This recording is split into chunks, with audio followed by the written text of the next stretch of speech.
اعوذ باللہ من الشیطان الرجیم بسم اللہ الرحمن الرحیم۔ میرے ننھے منھے پیارے پیارے دوستو، میں آپ کے لیے ایک نئی کہانی کے ساتھ آپ کی خدمت میں حاضر ہوں، اور آپ کے لیے ہمیشہ کی طرح ایک دلچسپ کہانی لے کر حاضر ہوا ہوں۔ مجھے امید ہے کہ میری سابقہ کہانیوں کی طرح یہ کہانی بھی آپ کو بہت پسند آئے گی۔ آئیے اب ہم اپنی کہانی کا آغاز کرتے ہیں۔ آج ہماری کہانی کا عنوان ہے حیرت انگیز قربانی۔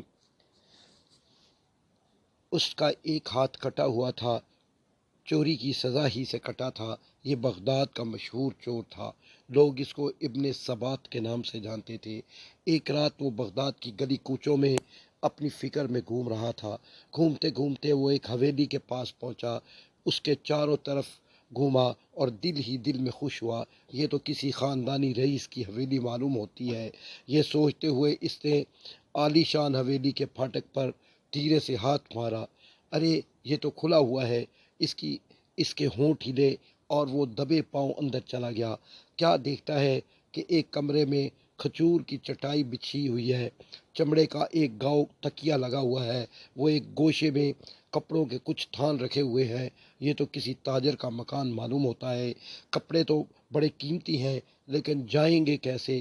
اس نے سوچا۔ خیر، اس نے اپنی چادر بچھائی اور اس میں تھان رکھ کر گٹھڑی باندھنے لگا۔ دیر تک کوشش کی لیکن گٹھڑی نہ باندھ سکی۔ بیچارے کا ایک ہی تو ہاتھ تھا، دانتوں کی مدد سے محنت کرتے کرتے ہانپنے لگا۔ اب اسے کسی کے پیروں کی چاپ سنائی دی۔ وہ ذرا سنبھلا اور سوچا کہ بھاگ جاؤں، لیکن ایک شخص شمع ہاتھ میں لیے سامنے آ گیا۔ وہ بادامی رنگ کے عبا پہنے ہوئے تھا۔ چور کی گھبراہٹ دیکھ کر اس نے مسکراتے ہوئے کہا، دوست، یہ کام اکیلے کرنے کا نہیں، اور پھر آپ نے روشنی کا بھی کوئی انتظام نہیں کیا۔ ارے آپ تو ہانپ رہے ہیں۔ اچھا، میں دیکھتا ہوں، شاید کوئی کھانے کی چیز مل جائے۔ آپ ذرا آرام لیجئے، آپ کا سانس ٹھکانے پر آ جائے، پھر ہم دونوں مل کر یہ کام کر لیں گے۔ یہ کہہ کر وہ اجنبی شخص ایک طرف کو چلا گیا۔ چور نے سوچا، کہیں یہ شخص گھر کا مالک تو نہیں، یہ مجھے چکمہ تو نہیں دے رہا، مجھے بٹھا کر لوگوں کو جگانے تو نہیں گیا، یا ہتھیار لینے گیا ہو۔ بھاگ چلنا چاہیے۔ چور یہ سوچ ہی رہا تھا کہ وہ اجنبی شخص ہاتھ میں دودھ کا پیالہ لیے آ پہنچا اور چور کو دیتے ہوئے بولا، لیجئے، آپ پہلے یہ دودھ پیجئے۔ چور کی جان میں جان آئی۔ اس نے اجنبی کے ہاتھ سے پیالہ لیا اور پینے لگا۔ وہ سوچ رہا تھا، یہ تو میری طرح ایک چور ہی ہے، اتفاق ہے کہ ہم دونوں نے ایک ہی گھر کو تاکا۔ خیر ٹھیک ہے۔ چور نے پیالہ رکھتے ہوئے اجنبی سے دھیمی آواز میں کہا، سنو میاں، تم اس خیال میں نہ رہنا کہ آج کے مال میں تمہارا آدھا حصہ ہوگا۔ میں آئندہ کے لیے تو تم سے معاملہ کر سکتا ہوں، لیکن آج میں تمہیں آدھا حصہ نہیں دوں گا۔ میں پہلے گھر میں آیا ہوں اور کام بھی تقریباً کر چکا ہوں۔ اجنبی نے کہا، ٹھیک ہے، میں آئندہ کے لیے آپ سے معاملہ کر لوں گا، اب جلدی جلدی کام کرنا چاہیے۔ یہ کہہ کر اجنبی نے وہ گٹھڑی باندھی اور ایک چھوٹی سی گٹھڑی دوسری بنا کر اس چور کے سر پر رکھ دی اور بڑی گٹھڑی خود اٹھا لی۔ اب دونوں پھاٹک سے نکل کر ایک طرف کو روانہ ہو گئے۔ اجنبی کی گٹھڑی بھی بڑی تھی اور بوجھ اٹھانے کی عادت بھی نہ تھی، اس لیے وہ ذرا آہستہ آہستہ چل رہا تھا۔ ابن سبات نے پیچھے سے گالی دیتے ہوئے ایک ٹھوکر ماری اور بولا، لالچی، اتنا بڑا گٹھڑ باندھا کیوں تھا جو اب چل نہیں رہا؟ اور اجنبی خاموش، ذرا تیز تیز قدموں سے چلنے لگا۔ آگے ایک پل تھا، پل کی چڑھائی پر اجنبی گٹھڑی نہ سنبھال سکا اور گر پڑا۔ گٹھڑی بھی دور جا کر گر پڑی۔ ابن سبات نے ایک لات جمائی اور گالی دیتے ہوئے بولا، کمبخت، اتنا لادہ کیوں تھا جو اب سنبھل نہیں رہا؟ اجنبی ہانپتا کانپتا اٹھا اور پھر جلدی جلدی گٹھڑی اٹھائی اور چل دیا۔ اجنبی تیز تیز آگے آگے چل رہا تھا اور چور پیچھے پیچھے۔ اب یہ لوگ شہر سے نکل کر ایک ویران جنگل میں پہنچ گئے۔ ابن سبات چلایا، ارے رک جانا، کہاں کو جائے گا، بس یہی ڈال دے۔ اور اجنبی نے وہیں گٹھڑی رکھ دی۔ وہ بری طرح ہانپ رہا تھا۔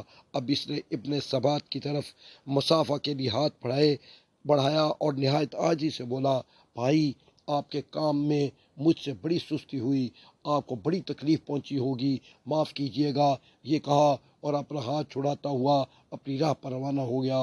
ابن ثبات کا جی تو نہیں چاہ رہا تھا کہ اجنبی کو کچھ دے، لیکن وہ اجنبی کی باتوں سے کچھ متاثر ہو گیا تھا۔ اس نے سوچا یہ عجیب و غریب چور ہے، اور وہ چیخا، ارے کیا اپنا حصہ نہیں لے گا؟ اجنبی پلٹا اور بولا، دوست مجھے حصہ نہیں چاہیے، آپ میرے مہمان تھے، جو خدمت آپ کی کر سکتا تھا میں نے کی، واقعی میں آپ کی کچھ زیادہ خدمت نہ کر سکا۔ چور، کیا مطلب؟ تو کیا وہ تمہارا ہی مکان تھا؟ اجنبی، جی ہاں، وہ میرا ہی غریب خانہ ہے، آپ نے اب دیکھ ہی لیا ہے، جب ضرورت ہو بے تکلف تشریف لائیے، مجھ سے جو خدمت ہو سکے گی ضرور کروں گا، یہ کہا اور اجنبی سلام کر کے واپس ہو گیا۔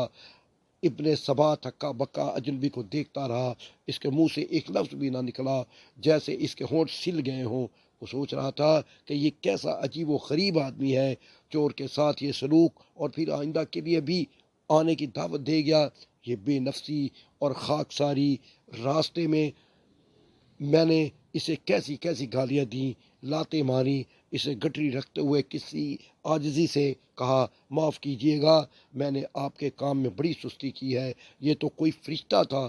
چور دن چڑھے تک وہیں کھڑا یہ سوچتا رہا، اس کے دل میں زبردست ہلچل مچی ہوئی تھی۔ آج اسے نہ مال چھپانے کی فکر تھی، نہ پکڑے جانے کا خوف تھا، اس کے اندر تو آج ایک اور ہی انقلاب آ گیا تھا۔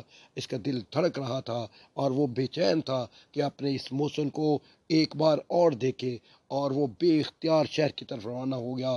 وہ شوق میں چلا جا رہا تھا، بغداد کی سڑکوں اور گلیوں میں ہوتا ہوا اس حویلی کے سامنے جا کر رک گیا۔ سامنے ایک لکڑہارے کا جھونپڑا تھا، وہاں پہنچا اور اس سے پوچھا، بھائی یہ سامنے والی حویلی کن صاحب کی ہے؟ کیا آپ ان کا نام بتا سکیں گے؟ لکڑہارے نے ایک نظر ابن ثبات پر ڈالی اور کہا، آپ ان کو نہیں جانتے، یہ تو ہمارے بغداد کے لیے رحمت کا سایہ ہے، مگر آپ کو اس سے کیا مطلب؟ لکڑہارا ڈر رہا تھا کہ بھلا ابن ثبات کو حضرت سے کیا مطلب، خدا خیر کرے۔ ابن ثبات، ارے بھائی تمہیں دنیا بھر کی باتوں سے کیا مطلب، تم تو یہ بتاؤ کہ اس تاجر کا نام کیا ہے؟ لکڑہارا، بھائی یہ تاجر نہیں ہے، یہ تو بغداد کے مشہور بزرگ ہیں، تم نے ان کا نام نہیں سنا؟ تعجب ہے، یہ حضرت جنید بغدادی رحمۃ اللہ علیہ ہیں۔ ابن ثبات، اچھا یہ جنید بغدادی رحمۃ اللہ علیہ ہیں؟ اور وہ ایک دم پھاٹک کے اندر بے کھٹک گھس گیا۔ اندر جا کر دیکھا تو چٹائی پر حضرت جنید بغدادی رحمۃ اللہ علیہ بیٹھے ہوئے تھے، ان کا چہرہ ایمان کے نور سے جگمگا رہا تھا۔ ابن ثبات اندر گیا اور بے اختیار حضرت کے قدموں پر گر پڑا، ان کی آنکھوں میں آنسو کا نہ رکنے والا سیلاب جاری تھا۔ حضرت نے بڑی شفقت سے اس کا سر اٹھایا اور کہا، بھائی انسان کو صرف اپنے خدا کے حضور اپنا سر جھکانا چاہیے، جس نے پیدا کیا ہے، برے بھلے کی تمیز دی اور ضرورت کا سارا سامان دیا۔ ابن ثبات کے دل کی دنیا بدل چکی تھی۔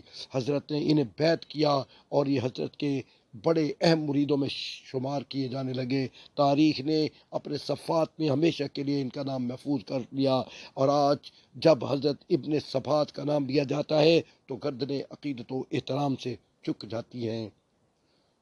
میرے پیارے دوستو، یہ تھی ہماری آج کی کہانی۔ امید ہے کہ آپ کو یہ میری کہانی بہت پسند آئی ہوگی۔